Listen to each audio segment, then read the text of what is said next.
Hi மக்களே, சிரஞ்சிருக்கிளியே serial April 8, 2026 என்ன நடந்துச்சுன்னு பார்க்கலாம். அதுக்கு முன்னாடி நம்ம சேனலை மறக்காமல் சப்ஸ்கிரைப் பண்ணி லைக் பண்ணிக்கோங்க. சிரஞ்சிருக்கிளியே சீரியலில் வந்து இந்துக்கு வந்து ஜெயந்தி ஃபோன் பண்ணி உடனே வா அப்படின்னு கூப்பிட்றா. இவரும் பதவி அடிச்சுட்டு வரா. இந்து என்னக்கா ஏன் இப்படி உட்காந்துருக்கீங்க அப்படின்னு கேட்கவும், நானும் இந்த புடவைக்கு ஃப்ளீட் எடுக்கலான்னு பார்க்குறேன், சுத்தமாக வரமாட்டேது, எனக்கு ஹெல்ப் பண்ணும் இந்து அப்படின்னு ஜெயந்தி சொல்கிறா. ஜெயந்தியும் வந்து நான் பண்ணுறேன்க்கா, ஹெல்ப் பண்ணுறேன் அப்படின்னு சொல்லி புடவை அழகாக கட்டி விடுறா. எங்கக்கா கிளம்பிட்டீங்க அப்படின்னு கேட்குறா. இன்றைக்கி அதுவும் அதிசயமாக அத்திப்புத்தா மாதிரி எங்கள் வெளில கூட்டு போகிறேன்னு சொல்லி கிளம்ப சொன்னார் எங்கள் வீட்டுக்காரு அப்படின்னு சொல்லி ஜெயந்தி சொல்கிறா இந்துட்ட. சரிக்கா போயிட்டு வாங்க அப்படின்னு சொல்லி ரெடியாகி நின்றுட்டுருக்காங்க. உடனே கிருபா வந்து எங்கே போகிற அப்படின்னு கேட்கவும், ஒரு ஃபங்க்ஷனுக்கு போகிறேன்னா அப்படின்னு திவாகர் சொல்கிறான்.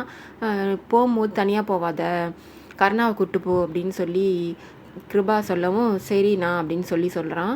உடனே அப்போது திவாகர்கிட்ட ஜெயந்தி கேட்குறா, நான் வந்து நீங்கள் ஆம்பளைங்க 2 பேரும் வருவீங்க, நான் தனியாக வரணும், இந்துவும் கூட்டு போகலாமா அப்படின்னு கேட்குறா. உடனே முறைக்கிறான். உடனே திவாகரோட அப்பா சொல்கிறாரு, பொண்ணுங்க அவங்க ஏச்சும் பேசிட்டு வருவாங்க, கூட்டு போடா அப்படின்னு சொல்லவும் இந்துவை கூட்டு போக சொல்கிறாங்க.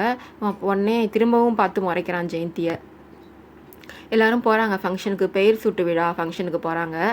எல்லோரும் வரவேற்கிறாங்க திவாகரை, வாங்க வாங்க அப்படின்னு சொல்லி வரவேற்றுட்டு, இது மாதிரி நீங்கள் தான் நான் பேர் வைக்கணும் குழந்தைக்கு அப்படின்னு சொல்கிறாங்க.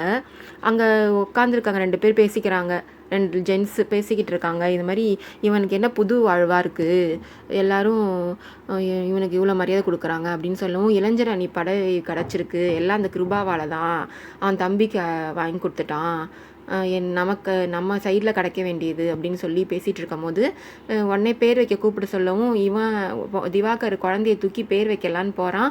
உடனே அந்த 2 பேர் பேசிகிட்டு இருந்தாங்கல்ல, அவங்க சொல்கிறாங்க, குழந்தையே இல்லை 5 வருஷமாக, இவனை கூப்பிட்டு பேர் வைக்க சொல்கிறீங்க அப்படின்னு சொல்லவும் அடிச்சிடுறான் திவாகர் அந்த ஆளை. உடனே அடிக்கவும், எதுக்கு வந்து நீ என்ன அடிச்சுன்னு சொல்லி சண்டைக்கு போகிறான் அந்த ஆள். உண்மையை சொன்னது உனக்கு கஷ்டமாக இருக்கா அப்படின்னு சொல்கிறாங்க. இந்த லேகியம் கொடுத்தாங்கல்ல ஜெயந்தி, அவங்க வந்து பார்க்குறாங்க. என்னம்மா லேகியம் கொடுத்தீங்களான்னு கேட்கவும், இருங்கங்க நான் பேசிட்டு வரேன்னு சொல்லி பேசிட்டு வர போகிறா. உடனே அந்த அடிச்சுட்டு போயிடுறார் திவாகர் அந்த இடத்துலேருந்து. அந்த ஃபங்க்ஷனில் அட்டன் பண்ணல, வந்துடுறாங்க கோவமாக. அப்போ வந்து அந்த அடி வாங்கினால ஒரு ஆள், அவன்கிட்ட சொல்கிறாங்க, என்கிட்டே இவர் தான் லேகியம் வாங்கி சாப்பிட்ருக்காரு, இவர் உண்மையை சொன்னால் எது கோவம் வருது அப்படின்னு சொல்லி அந்த லேகியம் கொடுத்த லேடி சொல்லி பேசிகிட்டு இருக்கா. அப்படியா, என்னை அடிச்சுட்டல்ல, உன்னை நான் அசிங்கப்படுத்தாமல் விட மாட்டேன் அப்படின்னு சொல்லி மனசில் நினச்சிக்கிட்டு இருக்கான் அந்த அடி வாங்கின ஆள். திவாகரை பழி வாங்கிறதுக்காக யோசிச்சுட்டு இருக்கான். வீட்டுக்கு வந்து இதையும் போட்டு உடைக்கிறான் திவாகர். என்னன்னு கேட்குறாங்க.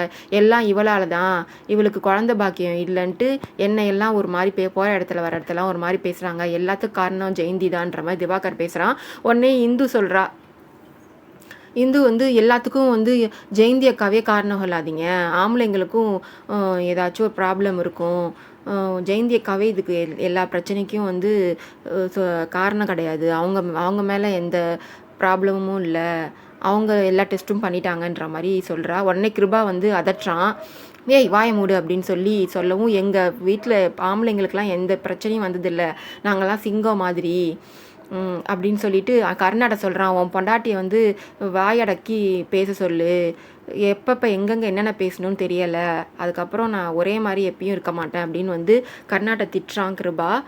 கிருபாவும் வாயை மூடிட்டு கேட்டுருக்கான். வீட்டுக்கு போகிறான் கர்ணா. போய் அவங்க அம்மா ஃபோட்டோ வச்சுக்கிட்டு, அம்மா சின்ன வயசுலேருந்து நீங்கள் எனக்கு விளாண்டது சாப்பாடு ஊட்டினதெல்லாம் இப்போ தான் கொஞ்சம் கொஞ்சமாக ஞாபகம் வருது உங்கள் ஃபோட்டோ பார்த்ததுக்கப்புறம்னு சொல்லி பேசிகிட்டு இருக்கான். நீ எதுக்கு உட்காந்து பேசிகிட்டு அழுதுட்டுருக்க, என்னாச்சு, வா படுன்னு சொல்லி இந்து சொல்கிறா. உடனே படுக்கிறாங்க. ஒரே வேர்வையாக வேகுது, ரொம்ப வேர்த்து ஊற்றுது. இவன் வந்து போய் மூண் தொடச்சிட்டு ஃபேன் எடுத்து இந்துக்கு வைக்கிறான். அவனுக்கு வச்சுக்காம அதை கொஞ்சம் நேரம் கழித்து என்ன ஃபேன் வருதுன்னு சொல்லி ஃபேன் காற்று வருதுன்னு சொல்லி இந்து திரிச்சு என் கர்ணா பக்கம் திருப்பி வைக்கிறா. 2 பேரும் பார்த்து சிரிச்சுக்கிறாங்க. அந்த பால் லேகியம் வாங்கிட்டு வந்தால, அந்த பாலில் வந்து லேகியத்தை கலந்து திவாகர்கிட்ட கொடுக்குறா ஜெயந்தி. என்ன பால் இது அப்படின்னு கேட்குறான். சரக்கடிக்கிறதுக்காக உட்காந்துட்ருக்கான் திவாகர். உடனே என்ன இது அப்படின்னு கேட்கவும், பால் நீங்கள் இதுலேருந்து தொண்டை வலி கரகரன்னு இருக்குன்னு, தொண்டை சரியில்லைன்னு சொன்னீங்கல்ல, இதில் வந்து மருந்தெல்லாம் போட்டு காய்ச்சி கொடுத்துருக்கேன், இதை குடிங்க சரியாக போயிடும்னு சொல்லவும், என்ன இது குடித்தா இது நீ கொள்கிற மருந்தெல்லாம் போட்ட மாதிரியே இல்லையே அப்படின்னு திவாகர் சொல்கிறான். உடனே ஜெயந்தி முண்டக்கண்ணை கரெக்டாக கண்டுபிடிச்சி சொல்கிறானே அப்படின்னு சொல்லிட்டு நினச்சிட்டு இருக்கா. அதோட இந்த எபிசோட் முடியுது.